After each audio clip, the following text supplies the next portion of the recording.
صلى الله على محمد صلى الله عليه وسلم. السلام علیکم ورحمۃ اللہ وبرکاتہ. نحمده ونصلي على رسوله الكريم اما بعد.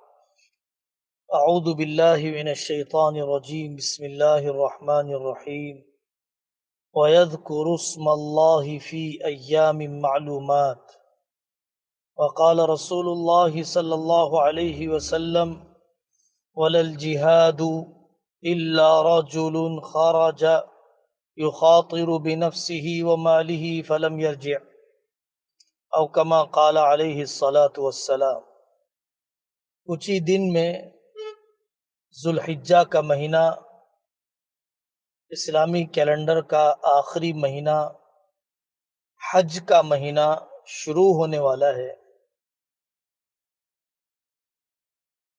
اس مہینے کا ایک عمل یہ ہے کہ خوب اللہ جل جلالہ عم نوالہ کی تعریف کی جائے، تکبیر کہی جائے. یوم عرفہ اور 9 ذوالحجہ سے 13 ذوالحجہ کی اثر تک اللہ اکبر اللہ اکبر، لا الہ الا اللہ اللہ اکبر وللہ الحمد کا ورد کیا جائے. ہرگز اس میں کوتاہی نہ ہو. واجب ہے انفرادی طور پر، باجماعت، مردوں پر، عورتوں پر. جب رکعت چھوٹ جائے تھوڑی سی آواز کے ساتھ انفرادی طور پر ضرور پڑھنا چاہیے. ان راتوں کی قسم کھائی ہے اللہ تعالیٰ نے ذوالحجہ کے ابتدائی 10 راتوں کی.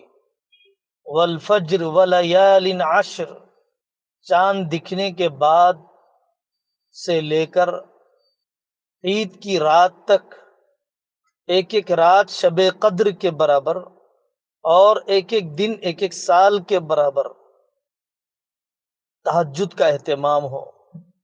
اللہ کے نیک بندے حضرت سعید ابن جبیر رحمۃ اللہ علیہ فرماتے ہیں: لا تطفئوا سرجکم لیالی العشر، کہ آخری 10 راتوں میں اپنے چراغوں کو نہ بجھاؤ. حضرت امام احمد بن حنبل رحمۃ اللہ علیہ ان 10 دنوں میں تدریس کا کام چھوڑ دیا کرتے تھے.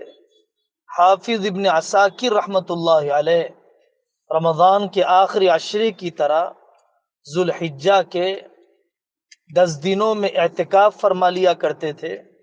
حضرت آقا صلی اللہ علیہ وسلم نے فرمایا: افضل ایام الدنیا، دنیا کے افضل ترین دنوں میں سے ہے، بہترین موقع ہے صدقے کا، خیرات کا، بیماروں کی مزاج پرسی کا، تنخواہوں کی ادائیگی کا، مزدوری کے ادا کرنے کا، کرائے کو معاف کرنے کا، بیماروں کی عیادت کا. ما العمل فی ایام العشر افضل من العمل فی ہذہ، کوئی عمل ان 10 دنوں میں کرنے سے زیادہ کسی وقت زیادہ افضل نہیں ہے. کیا یہ جہاد سے بھی زیادہ افضل ہوگا ان 10 دنوں میں اگر کوئی عمل کیا جائے؟ حضرت رسول اللہ صلی اللہ علیہ وسلم نے فرمایا: ہاں، وہ شخص جو اپنا جان و مال جھونکنے کے ارادے سے نکلا واپس نہ آئے تو وہی آگے بڑھ سکتا ہے. باقی ان 10 دنوں میں جون سا عمل بھی کیا جائے نہایت مبارک اور افضلیت کا مقام رکھتا ہے. حضرت ابو ہریرہ اور حضرت عبداللہ بن عمر رضی اللہ عنہما صرف اس لیے بازار جاتے تھے کہ بآواز بلند اللہ اکبر، لا الہ الا اللہ اللہ اکبر وللہ الحمد کا اہتمام کرے، بآواز بلند لوگوں کے درمیان پڑھے. فَأَكْثِرُوا فِيهِنَّ مِنَ التَّسْبِيحِ وَالتَّهْلِيلِ وَالتَّكْبِيرِ وَالتَّحْمِيدِ۔ عید سے ایک دن پہلے کا دن 9 ذی الحجہ یوم عرفہ کا کہلاتا ہے۔ یوم عرفہ کے روزے کی خاص فضیلت ہے۔ حضرت آقا صلی اللہ علیہ وسلم نے فرمایا صیام یوم عرفہ احتسب علی اللہ ان یکفر السنۃ التي قبلہ والسنۃ التي بعدہ، گزشتہ اور آئندہ سال کے گناہ معاف ہو جاتے ہیں جو یوم عرفہ کا روزہ رکھے۔ حضرت انس فرماتے ہیں بکل یوم الف یوم ویوم عرفہ عشرۃ آلاف یوم، کہ ہر دن 1000 دن کے برابر اور یوم عرفہ 10,000 دن کے برابر۔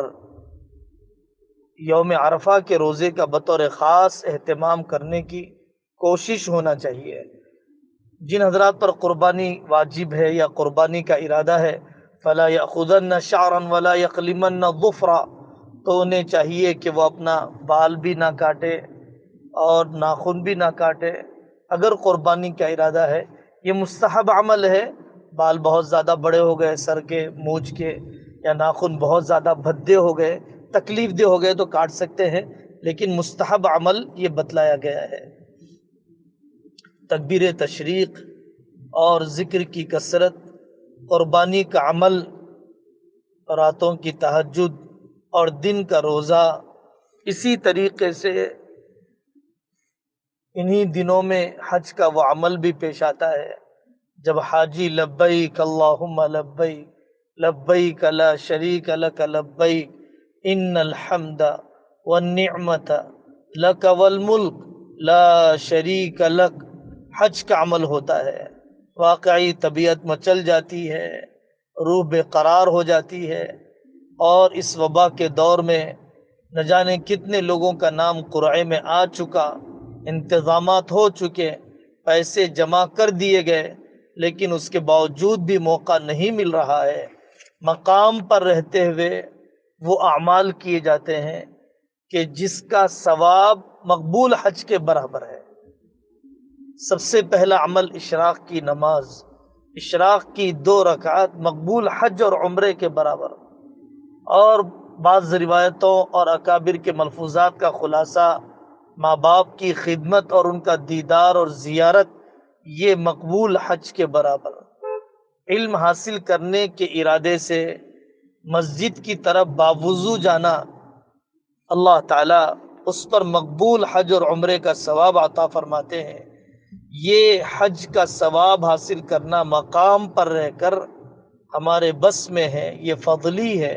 اگر ہم یہ فضلی عمل بھی کر لیں گے، اللہ تعالیٰ سے امید ہے کہ اصلی حج کی بھی پروردگار عالم توفیق عطا فرمائے گا۔ لاک ڈاؤن کا زمانہ ہے، گھروں میں ہے، محض ان خبروں پر اکتفا نہ کریں، موت سے ڈرنے کے بجائے سوء خاتمہ سے ڈرنا چاہیے۔